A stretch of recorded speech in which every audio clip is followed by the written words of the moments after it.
Hollywood movie mission to Mars.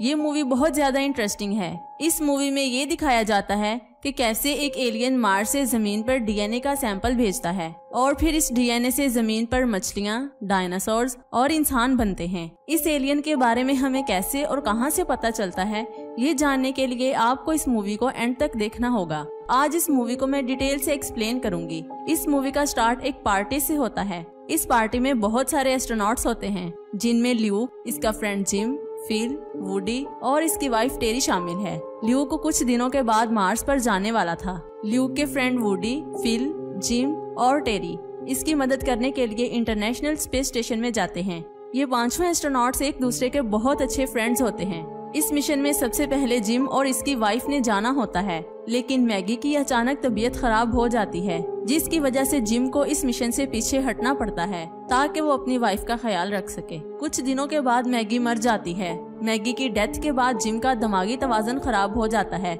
जिसकी वजह से ये मिशन ल्यूक को दिया जाता है। ल्यूक और इसकी टीम मार्स पर जाना शुरू कर देती है। ये लोग 6 माह में मार्स पर पहुंच जाते हैं। मार्स पर पहुंचने के बाद इन्हें यहाँ पर सफेद निशान नजर आते हैं। इन्हें लगता है कि ये बर्फ के निशान हैं, लेकिन इस एनवायरनमेंट में बर्फ का होना नामुमकिन था। ये सारी इन्फॉर्मेशन वो अपने बाकी के फ्रेंड्स को इंटरनेशनल स्पेस स्टेशन में भेजते हैं। यहाँ पर ल्यूक के काफी फ्रेंड्स होते हैं और आज जिम का बर्थडे भी होता है और इसके सब फ्रेंड इसे बर्थडे विश करने के बाद नेक्स्ट जगह की इन्वेस्टिगेशन करने के लिए चले जाते हैं।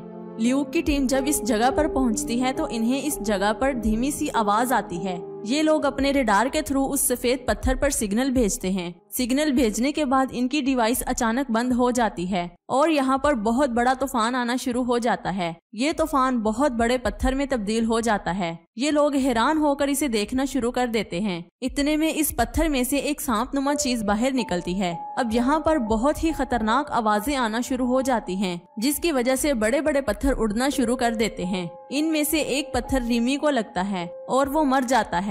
अब ल्यूक इसे देखने के लिए जाता है। इसके जाने के बाद यहाँ पर जो 2 एस्ट्रोनॉट्स होते हैं, उनमें से एक को वो सांपनुमा चीज अपने अंदर खींच लेती है और दूसरा एस्ट्रोनॉट हवा में उड़ना शुरू कर देता है। उड़ने वाला एस्ट्रोनॉट तूफान की लपेट में आ जाता है। इस तूफान की वजह से बहुत बड़ी एनर्जी रिलीज होती है, जिसकी वजह से आईएसएस के इस क्रू का कांटेक्ट टूट जाता है। यहाँ पर सिग्नल के थ्रू इन्हें पता चलता है कि मार्स पर बहुत बड़ा तूफान आया था। ये देखकर ये सब परेशान हो जाते हैं, लेकिन जब ये लोग अपने दूसरे सैटेलाइट को कनेक्ट करते हैं तो इन्हें ल्यूक का एक वीडियो मैसेज मिलता है, जिसमें वो बताता है कि यहाँ पर एक तूफान आया था जिसमें मेरे तमाम साथी मर गए हैं। इसकी अपनी हालत भी बहुत खराब होती है और इसका मैसेज डिस्कनेक्ट हो जाता है। अब ये चारों ल्यूक को रेस्क्यू करने का प्लान करते हैं, लेकिन फिर इनका हेड ये प्लान कैंसिल करने को कहता है, क्योंकि जब तक ये वहाँ पहुँचेंगे तब तक पता नहीं ल्यूक जिंदा भी होगा या नहीं। लेकिन ये चारों अपने हेड को काफी कन्विंस करते हैं। प्लान की तमाम चीजें कैलकुलेट करने के बाद इनका हेड मान जाता है और ये लोग ल्यूक को बचाने के लिए चले जाते हैं। अब एक दिन सफर के दौरान फिल अपने M&M से एक डीएनए मॉडल बनाता है और जिम को कहता है कि ये मेरी होने वाली गर्लफ्रेंड का डीएनए मॉडल है। जिम हंसते हुए उनमें से कुछ M&M खा लेता है। M&M खाने की वजह से उस डीएनए का स्ट्रक्चर चेंज हो जाता है और जिम इससे नाराज हो जाता है। अब वक्त गुजरने के साथ साथ ये लोग मार्स पर लैंडिंग करने ही वाले होते हैं तो अचानक से कुछ मेट्रॉइड्स शिप से टकराते हुए अंदर आ जाते हैं और एक मेट्रॉइड फिल के हाथ पर लग जाता है, जिसकी वजह से इसके हाथ से खून निकलना शुरू हो जाता है। इनके शिप में सुराख होने की वजह से ऑक्सीजन लीक होना शुरू हो जाती है। अब इनके पास सुराख बंद करने के लिए सिर्फ 4 मिनट होते हैं। फिल के हाथ से जो खून निकल रहा था वो पहले सुराख की तरफ जाना शुरू कर देता है। वुडी पहले सुराख को बंद कर देता है और दूसरा सुराख शिप के नीचे होता है। इस सुराख को फिल करना बहुत ही मुश्किल होता है। अब इस सुराख को फिल करने के लिए वुडी बाहर जाता है। जिम इसकी मदद करने के लिए शिप के निचले हिस्से में जाता है। बाहर वुडी को बिल्कुल भी समझ नहीं आती कि असल में यह सुराख किस जगह पर है और ये जिम की मदद मांगने लगता है। इसी दौरान टेरी जिम के लिए ऑक्सीजन मास्क लेकर आती है।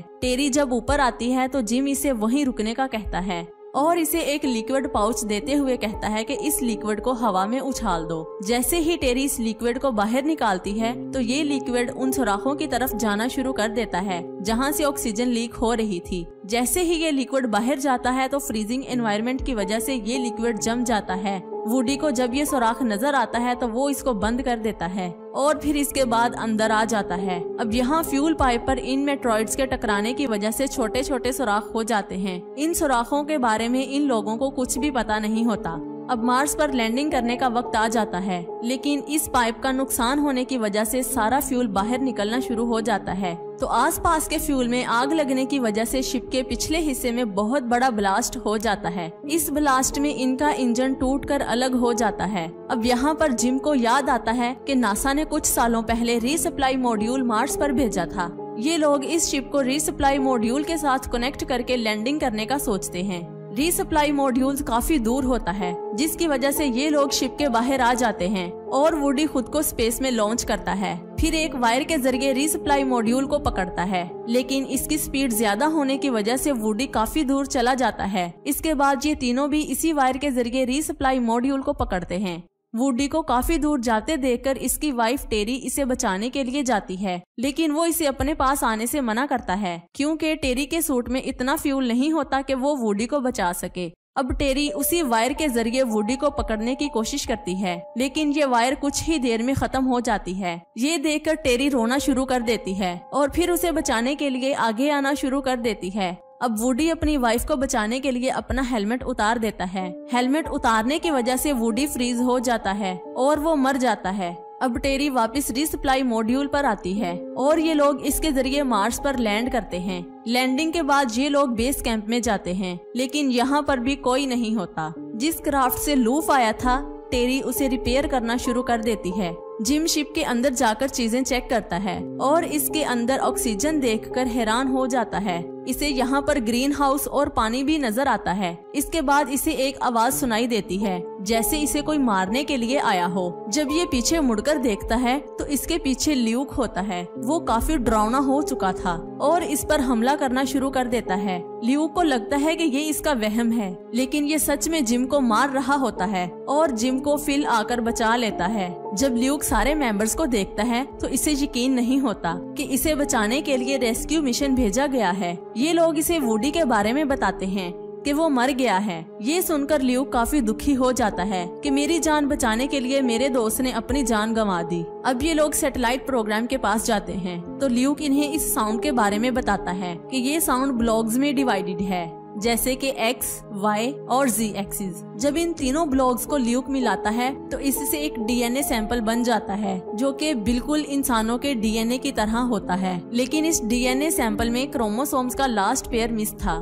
फिल कहता है कि ये तो इंसानी डीएनए ही लग रहा है। टेरी कहती है कि इसकी क्रोमोसोम्स का एक पेयर मिस है, जिसकी वजह से ये जो भी स्पीशीज है वो इंसान नहीं हो सकती। ल्यूक इन्हें कहता है कि स्पेस में स्पीशीज मौजूद हैं, जिसकी वजह से ये सब हैरान हो जाते हैं। नेक्स्ट डे जिम को वो डीएनए याद आता है जो उसने फिल की गर्लफ्रेंड का खाया होता है। वो इन्हें बताता है कि ये डीएनए किसी फेस का सिग्नेचर नहीं है, बल्कि ये हमारे लिए एक टेस्ट है। हमें इस मिसिंग क्रोमोसोम्स को ढूंढना होगा और सही जवाब हमें सिग्नल के जरिए वापस उस फेस पर ब्रॉडकास्ट करना होगा। ल्यूक की टीम ने रेडार के थ्रू इस फेस पर कुछ सिग्नल्स फायर किए थे। एलियन स्पीशीज उस रेडार के सिग्नल को अपना जवाब समझ लेते हैं, लेकिन वो जवाब गलत होता है, जिसकी वजह से इन्हें लगता है कि इन पर कोई हमला कर रहा है और वो खुद को प्रोटेक्ट करने के लिए ल्यूक की टीम पर हमला करते हैं। अब ये लोग क्रोमोसोम्स के डीएनए का लास्ट पेयर ढूंढना शुरू कर देते हैं। थोड़ी देर के बाद इन्हें जवाब भी मिल जाता है और ये लोग उस जवाब को एक सिग्नल में कन्वर्ट करते हैं। फिर ये लोग अपने रोवर को सिग्नल के जरिए ब्रॉडकास्ट करने के लिए सेंड करते हैं। जैसे ही ये रोवर उस फेस के नजदीक जाता है तो इस फेस का एक साइड का डोर ओपन हो जाता है। इस फेस के अंदर एक अजीब सी व्हाइट कलर की रोशनी होती है। अब ये लोग इस रोशनी की इन्वेस्टिगेशन करने के लिए जाते हैं। यहाँ पहुंचकर ये तीनों इस रोशनी के अंदर चले जाते हैं। जैसे ही ये लोग अंदर आते हैं तो डोर बंद हो जाता है। यहाँ पर इन्हें जमीन के इन्वायरमेंट जैसा ही इन्वायरमेंट मिलता है, तो ये लोग अपने हेलमेट उतार देते हैं। जब ये थोड़ा आगे जाते हैं तो इन्हें सोलर सिस्टम का 3D प्रोजेक्शन, जो कि करोड़ों साल पुराना हो गया था, वो मिलता है। यहाँ पर मार्स प्लेनेट जमीन के जैसा नजर आ रहा था और ये पानी से फुल भरा होता है। उस वक्त ये एलियन स्पीशीज यहाँ पर रहा करते थे, लेकिन अचानक से इसके साथ बहुत बड़ा एस्ट्रॉइड टकराता है, जिसकी वजह से मार्स पर मौजूद पानी सूख जाता है और ये अनहैबिटेबल प्लेनेट बन जाता है। इतने में यहाँ पर एक एलियन आ जाता है। इसे देखकर ये सब लोग हैरान हो जाते हैं। जब ये लोग इसके पास जाते हैं तो देखते हैं कि एलियन स्पीशीज यहाँ से जा रहे हैं क्योंकि इनके रहने के लिए इस प्लेनेट पर कुछ भी नहीं बचा था। वो अपने स्पेसक्राफ्ट से एक न्यू प्लेनेट की तलाश में स्पेस में चले जाते हैं। इनमें से एक शिप को जमीन पर डीएनए सैंपल के साथ भेजा जाता है। इस डीएनए की वजह से जमीन पर 4 अरब साल पहले जिंदगी का आगाज हुआ था। जब एलियंस का डीएनए तैयार हो जाता है तो सबसे पहले सिंगल सेल्स, फिर इसके बाद फिशेस और फिर इसके बाद डायनासोर्स बनते हैं। लेकिन जमीन का एनवायरनमेंट मार्स प्लेनेट से अलग होने की वजह से इंसान एलियंस की तरह नजर नहीं आते थे। ये एलियन इस उम्मीद पर रुका होता है कि कभी ना कभी कोई क्रिएचर वापस मार्स पर आएगा। इसीलिए ये एलियन एक ऐसा टेस्ट बनाता है जिसे सिर्फ और सिर्फ क्रिएचर ही समझ सकता है और आज इंसान इसको समझ लेते हैं। यहाँ पर इस एलियन का काम पूरा हो जाता है और ये एलियन न्यू प्लेनेट पर जाने के लिए तैयार हो जाता है।